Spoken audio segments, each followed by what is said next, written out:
ఆంధ్రప్రదేశ్ ప్రభుత్వ ఉద్యోగుల సంఘాల్లో వార్ పీక్ స్టేజ్ కు చేరింది. పోటాపోటీగా సమావేశాలు నిర్వహిస్తూ సవాల్కు ప్రతి సవాల్ విసురుతున్నారు. కాకినాడ వేదికగా పోటాపోటీ సమావేశాలు ఏర్పాటు చేశారు. ఆంధ్రప్రదేశ్ ప్రభుత్వ ఉద్యోగుల సంఘం నేతలు. సంఘం అధ్యక్షుడు సూర్యనారాయణ అధ్యక్షతన ఒక సమావేశం, మాజీ ప్రధాన కార్యదర్శి ఆస్కార్ రావు ఆధ్వర్యంలో మరో సమావేశం జరిగింది. సూర్యనారాయణ ఒక పెయిడ్ ఆర్టిస్ట్ అని, ఉద్యోగులకు ఏదో మేలు చేస్తాడని అనుకున్నామని అన్నారు. మాజీ ప్రధాని ఆస్కార్ రావు వాపోయారు. సంఘం ఒకరి సొత్తు కాదని అన్నారు. రాజకీయాల కోసం ఉద్యోగుల సంఘాన్ని నడుపుతున్నారని ఆరోపించారు.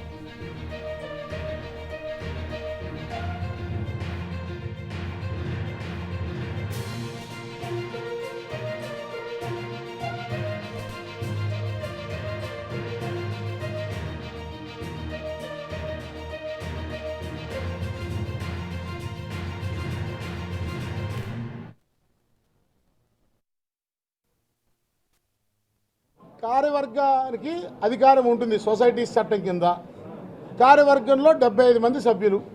అధ్యక్షుడిగా నేను చైర్లో కూర్చుంటే 74 మంది. ఆయన ప్రధాన కార్యదర్శి మీద చర్య తీసుకునే నిమిత్తం ఏర్పాటు చేశాం కాబట్టి ఆయన పక్కన పెడితే 73 మందిలో 66 మంది కార్యవర్గ సభ్యులు లిఖితపూర్వకంగా వాళ్ళ ఎంప్లాయీ ఐడి నెంబర్లతో సహా, వాళ్ళ మొబైల్ నెంబర్లతో సహా వెరిఫై చేసుకోవడానికి వీలుగా, అలాగే 100 రూపీస్ స్టాంప్ పేపర్ మీద నోటరీ చేసి వారి ఆధార్ కార్డును కూడా నోటరీ చేయించి ప్రభుత్వ ప్రధాన కార్యదర్శికి సమర్పించి వారిని తొలగించారు. కార్యవర్గానికి అధికారం. ఆస్కార్ రావును బహిష్కరించా ప్రధాన కార్యదర్శి పదవి నుంచి. నీ అబ్బ సొమ్మ అని అడుగుతా ఉన్నా. సంఘం మేము నిర్మించుకున్న సంఘం ఇదే.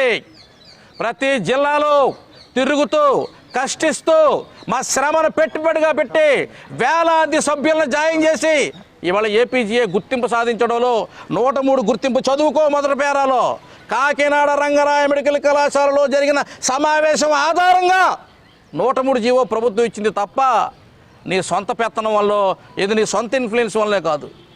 నువ్వు నాయకుడిగా ఎదగాలనుకుంటే నాయకుడిగా ఎదిగించాం. మా పట్ల నువ్వు విశ్వాసాన్ని ప్రదర్శించక్కర్లేదు. మా పట్ల నువ్వు ఘాతుకారు పాల్పడు